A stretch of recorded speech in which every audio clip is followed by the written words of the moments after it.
Nothing was going to stop me from stopping my hurt and ending that pain. Not my children, not my husband, not my faith, nothing. I was broken, I was hurting, and I wanted to end that hurt. So I took some pills and laid down and waited for the darkness to come.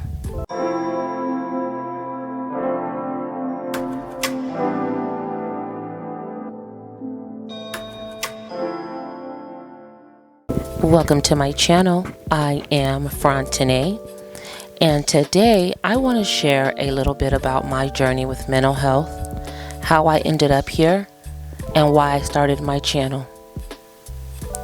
I am a mental health advocate and a survivor of major depressive disorder, anxiety, and 2 very dark episodes with suicide.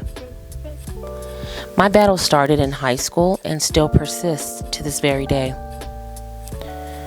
When I was in my darkest of moments with depression, I felt alone and scared. I had no one to turn to and no idea that I could get better and stay better. You see, in my community, mental health is not only not talked about, but it's shunned and shamed. To admit you're struggling and need help is to admit weakness and that you are faithless. The African American community has had a very long and toxic relationship with mental health and what it means to seek help. Our community has spent generations linking mental health and religion together in the most dangerous of ways.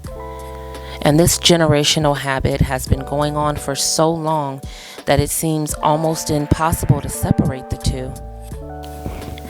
I know that had I had the tools I needed when I was in my darkest hours, I firmly believe I would have been on the path to wellness much sooner.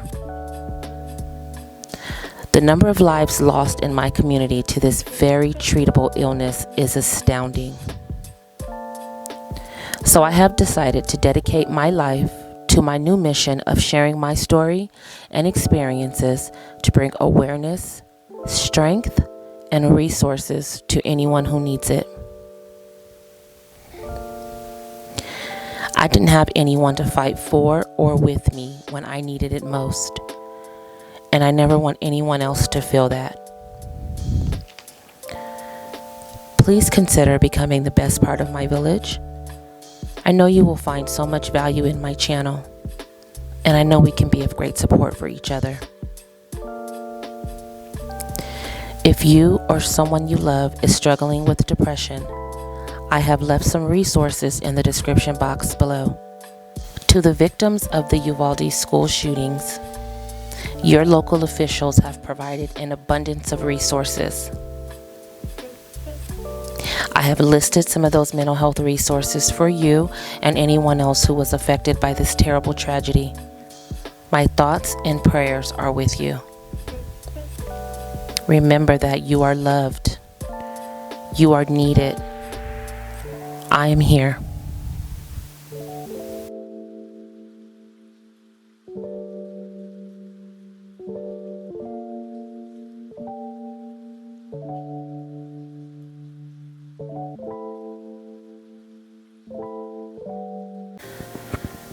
I'm not going to go into my long backstory on my battle with depression because I've made a couple of videos talking about it already. I will be sure to link them for you in the description box below. But I do want to start right where I was when I almost lost my battle with depression. About 3 years ago, while I was in a pretty dark battle with my depression, I had someone who meant everything to me betray me. The betrayal came as such a shock to me because this person was one of the only people I had in my village that I could turn to.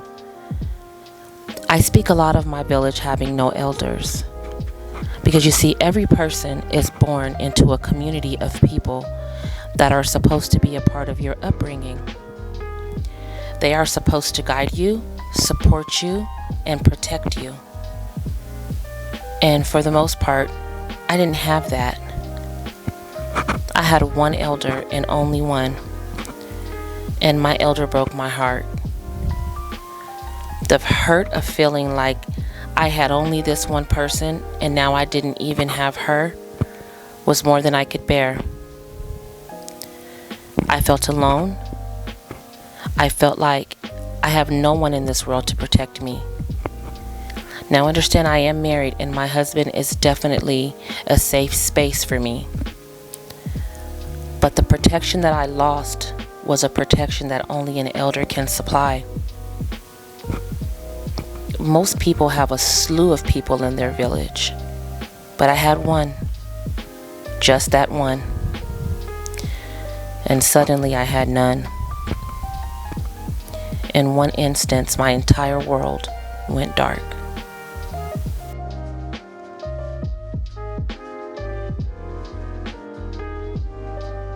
Before this incident, I had already been struggling with my mental health. And this one event pulled the floor right out from under me. I felt like I was falling and couldn't find something to grab onto to stop me from plummeting to the earth head first. I had never felt a hurt so great. The hurt was immediate and it was enormous. I didn't know how I would make it through yet another dark spot in my life, so I decided I want to just go to sleep and not wake up. My first thought was, maybe if I just take, some or even a lot of Benadryl, it'll make me sleepy. And then I can sleep for a week or so. And maybe after some rest, I'll be stronger and more able to face all the obstacles I had been up against. So I took a handful of Benadryl tablets. And once I started to feel drowsy, I thought, oh, I feel so relaxed and so at peace. How hard would it be if I just slipped away? Well, luckily, God said otherwise, and I found myself in the hospital. First for the overdose, and once they deemed me physically stable, I was transferred to the psychiatric side of the hospital on suicide watch on an involuntary hold. Now this is a very short, condensed version of this story, as there are many more layers to what happened, but I want to get straight to the point. Analytics tell me you guys do not like my longer videos, so I want to make this video as short as possible. But if you want to hear the longer version of that story or any of the stories that I've shared here on my channel, you have to let me know down in the description box and I'd be happy to share that with you. Now, let's get back to the story.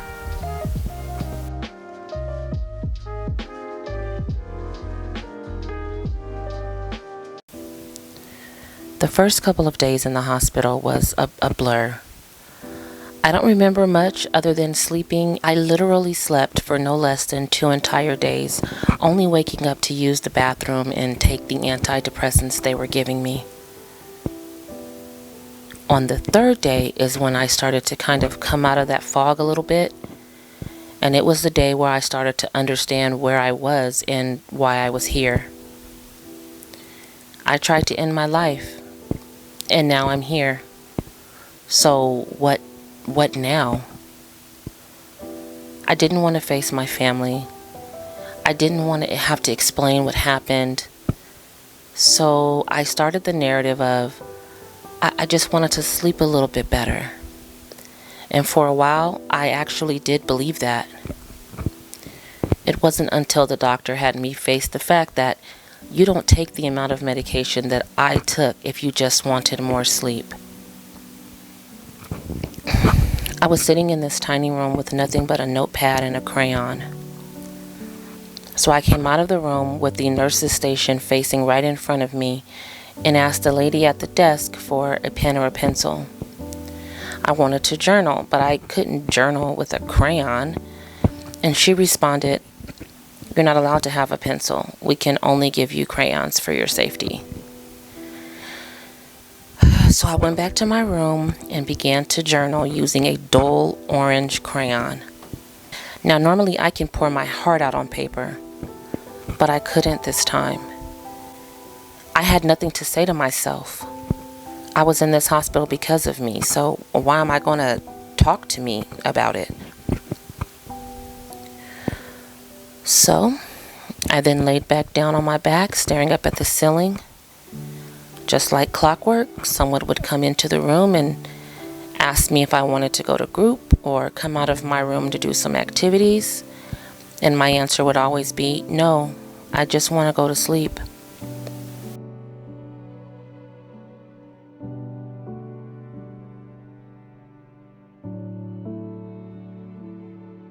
The way this place was set up, the doctor does rounds each morning where he comes in to see you on a one-on-one to see how you're recovering. Each day he would ask how I felt, and each day the answer would be the same. I'm tired. Just so tired. Well, after about the 4th or 5th day is when the doctor said to me, "Do you plan on going home?" I answered yes. And he said, "Well, by you not participating in your own treatment, it's going to be hard to convince us that you're stable enough to leave."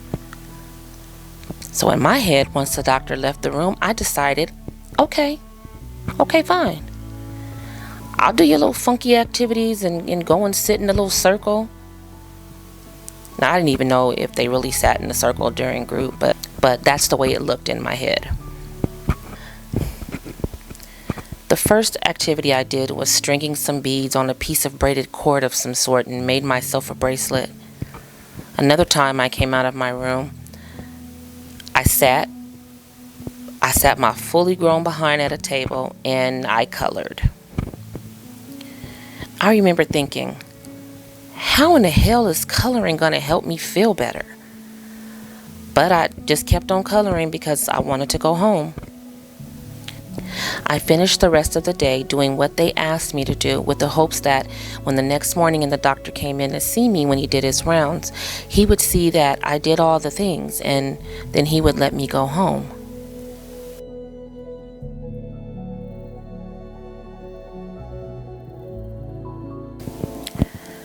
The day wound down and came to a close, and now it's time for lights out.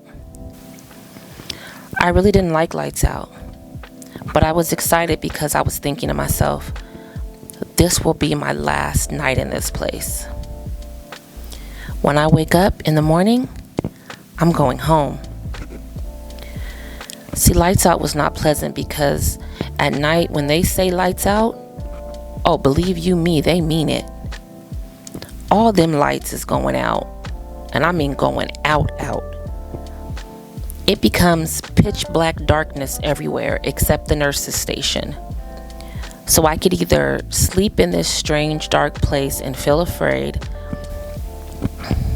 or I could crack the door and allow some of the light from the nurse's station to come in to fill my room. But see, the problem with that is this was a male-female floor. And I didn't feel comfortable sleeping and being that vulnerable with a place where there were random men just moving about. So each night, I would choose to sleep in this tunnel of darkness. Now, I say tunnel because if you have ever been in this level of darkness, you would understand how you almost feel like your vision is narrowing. And it's as if you were walking down like a dark tunnel. I would just lay there waiting for that melatonin they gave me to kick in. But each night, it became harder and harder to fall asleep. And then once I would get to sleep, it became harder to stay asleep because this darkness was so aggressive. Here I am, an adult who is not at all afraid of the dark, being afraid of the dark. And on my last night in that place, as I lay there facing the ceiling in total darkness and being really super scared, it's gonna sound so corny, but suddenly there was this white light that just appeared above me.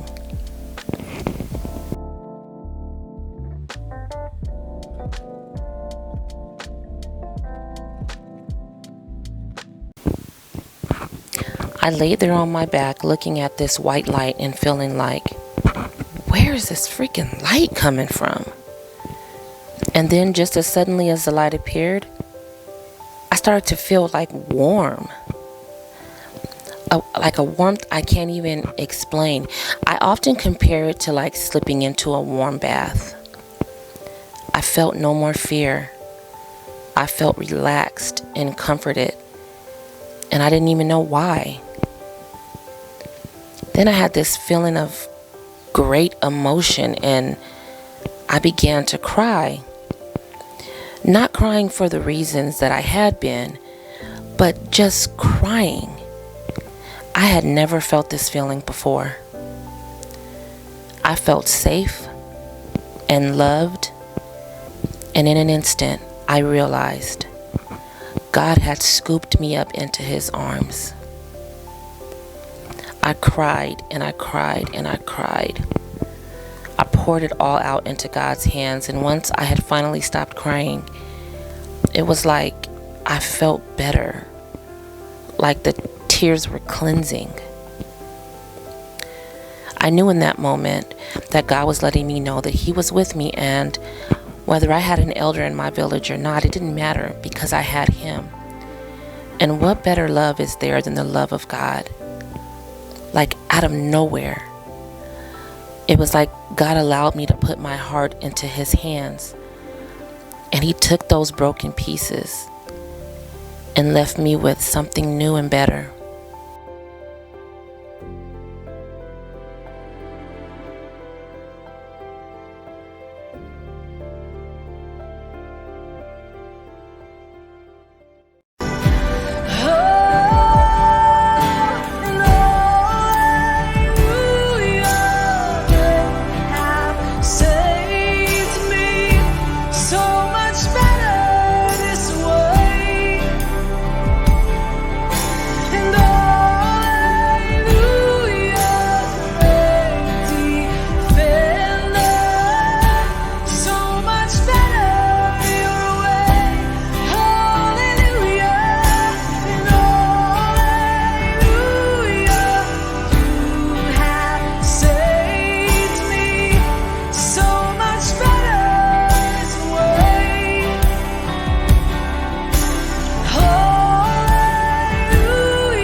Picked up all my pieces, put me back together.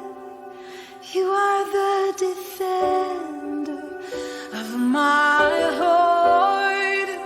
When I thought I lost me, you knew where I left me. You reintroduced me to your love. You picked up all my pieces, pulled me back together. You are the defender of my heart.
I don't know at which point I finally fell asleep, but I did sleep. An amazing, restorative, restful sleep. The best sleep I had had in a long time. In the morning, I had forgotten all about my little scheme to try to convince the doctor that I felt better so I could go home. Because now there was no need to fake it. I did feel better. The doctor comes in and he has this not so much doctor-patient talk, but a father-to-daughter talk. He was a much older gentleman, and he came in and looked me dead in my eyes and asked, "Why are you here?" Now, he's a psychiatrist, so clearly he knows why I was there. But it wasn't as if he needed me to explain why I was there clinically. He wanted to know why I was there at all.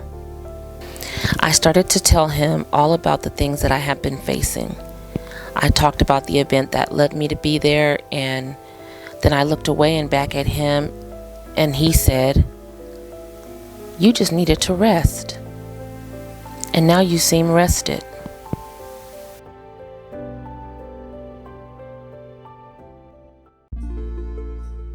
He did actually end up releasing me that day, and I went home, still fragile, but I don't know, just better. And that began my new renewed relationship with God. Now, I share this because I often forget that even when I feel alone, I am not alone. And it's funny because the day that I wrote this, I had been battling with my depression a lot. And me writing this article literally just reminded me that God never leaves us to face darkness alone.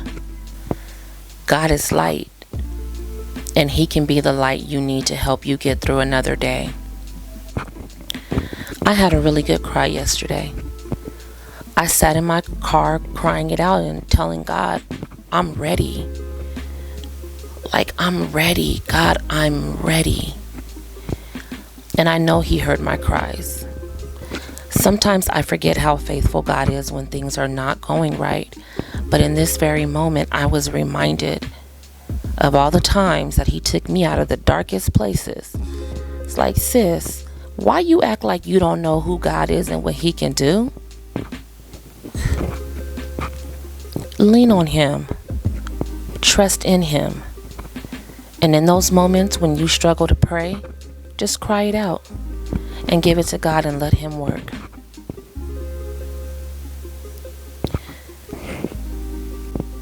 If you are feeling suicidal thoughts, please seek help immediately.